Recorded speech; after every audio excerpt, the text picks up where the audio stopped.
Behind me there is Lowther Castle in Cumbria. This is a relic of one of the greatest antique sales of the 20th century. But can you notice something peculiar about the building?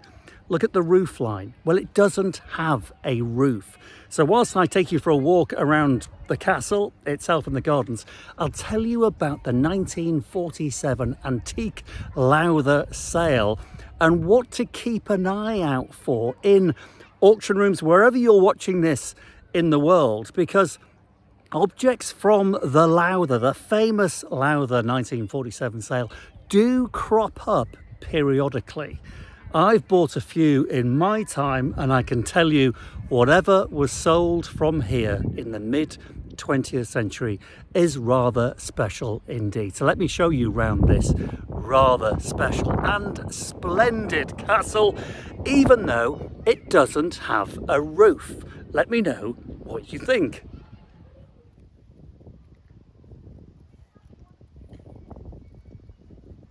The auction held here, by the way, was the largest country house auction of the 20th century. So, as you might imagine, this castle is pretty big too.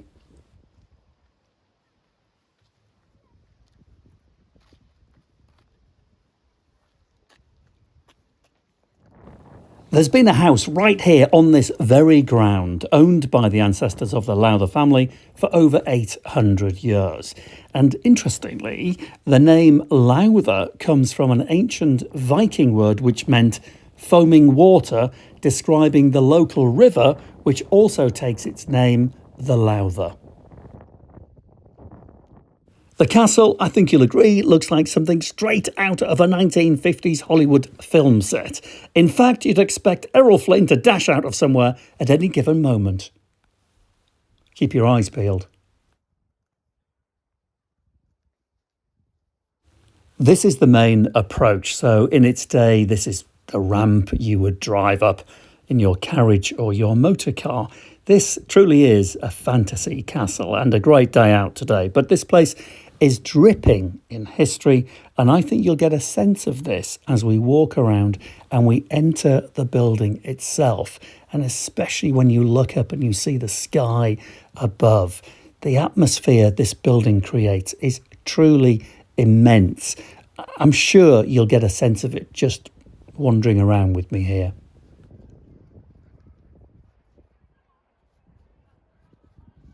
Today, Lowther Castle and the Gardens is run by a trust who look after, maintain and provide public access to this, what is effectively a ruin, but a shockingly beautiful ruin. Millions of pounds have been spent in recent years to bring the gardens to life, to create a cafe and a visitor centre too. But the castle, though, still is a ruin. And as you'll discover, this is just how you want to see it. I want to take you up to the front door, and as we walk there, I'm just going to tell you that Lowther Castle is in the northwest of England, in the county of Cumbria. I'll tell you more about the house, its wonderful, eccentric, recent owner, and why it doesn't have a roof and is therefore a ruin at the moment, and it always will be. But first of all, let me tell you all about that antique auction I mentioned that took place here in 1947. But first of all, let's have a little peep through the front door.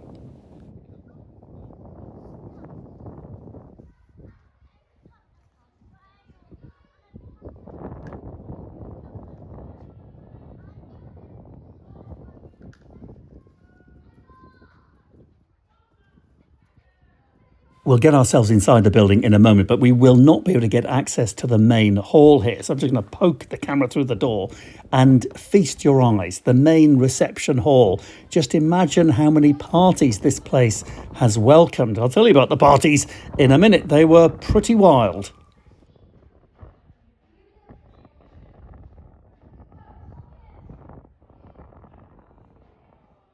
Oh, Rosie. Anyway, let's get back to the country house sale. The largest country house sale of the 20th century. Yes, it took place here over a few months from April to June 1947. Thousands of items were sold, from stuff, furnishings in the servants' quarters to fine dining silverware in the grand dining room to a pair of bronze Chinese Ming Dynasty 600-year-old lion dogs, which I knew rather well because I bought them from another auction around 20 years ago, but I know that they were sold here in 1947. I wish I'd kept them, but I needed the money, so I sold them on. See what I mean about looking up to the sky?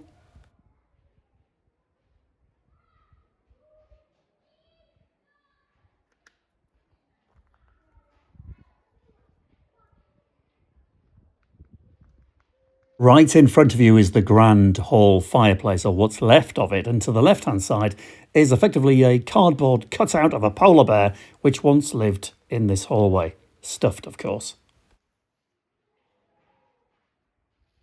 Yeah, items from the Lowther Castle sale from 47 crop up all of the time. So many antiques were sold here during those months that they genuinely do crop up in auctions around the world today, and very likely probably on a weekly basis. Now, watch out for them in your local auction descriptions, because if they're described as from the Lowther Castle sale, especially if they've got documentation to prove this, then they were sold here from this very building in 1947. And Lowther Castle sale objects are always worth searching out. You'll be buying a part of this very castle. Now let's just have a quick wander around the gardens, because I want to show you something very special indeed. It'll put a smile on your face. There's even a Roman bath in the grounds, the gardens here at Lowther Castle. Just take a look at this thing. Now, I'm not 100% certain of its originality. I don't know. I can find no great details about it, but it's described in the brochure that you get when you walk around the castle as a Roman bath. So take a look at it. Tell me if you fancy jumping in. Actually, you know what? Taking a closer look at this thing, let me know what you think. I don't see why it isn't Roman. It certainly has a feel of something that's 2,000 years old. It's got the right shape, size, form. It's missing its feet, but you can be a bit forgiving. It's got gnarled edges. That marble certainly looks 2,000 years old. It must have belonged to a very wealthy owner in the Roman period, and in the later period when it was transported here to the house, it must have belonged to someone very wealthy, a Lowther family member who no doubt bought this bath on a grand tour in anywhere between the 17th and 19th century and shipped it back to Lowther. Obviously, it wasn't sold in the auction. It just lives in the garden. Well, why wouldn't it? And something else highly interesting that lives in the garden is this centuries-old stone. Well, what is it? Garden trough, container, planter? Guess what it is? It's a coffin. Yes, it's a coffin with its own built-in headrest, and it lives in the garden.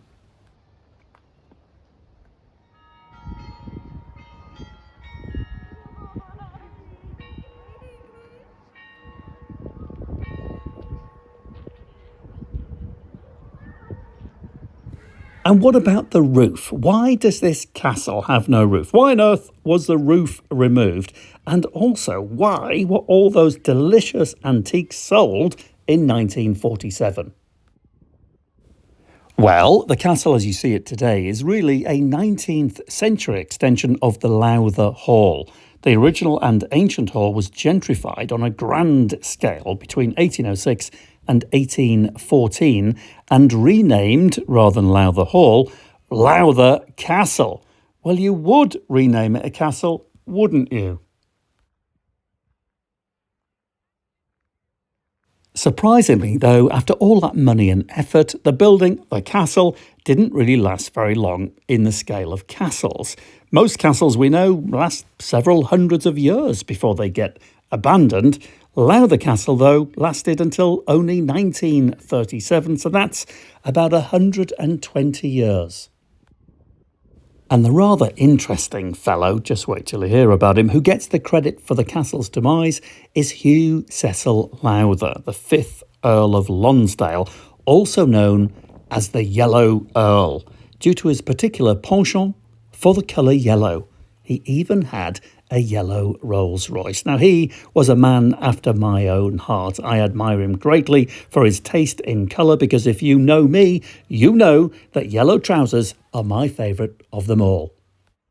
And by goodness me, Hugh Lowther was a fascinating character from modern history, larger than life, a sportsman, an adventurer, a gambler, and probably a bit of a cat, which makes him very interesting indeed.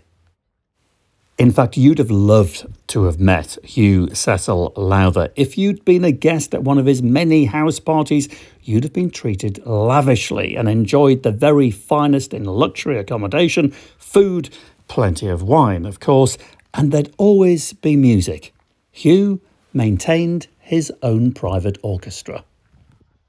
And it wasn't just people who benefited from Hugh's elaborate generosity, though. He loved his horses and especially his dogs. In fact, when travelling by steam, his dogs even had their own special train carriage.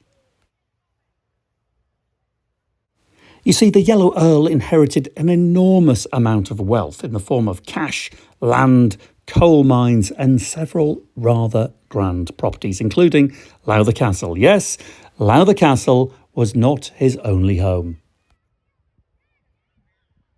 Even though the Earl had plenty of money, which, if it had been handled well, would have sustained him, Lowther Castle, and his other interests well enough and forevermore.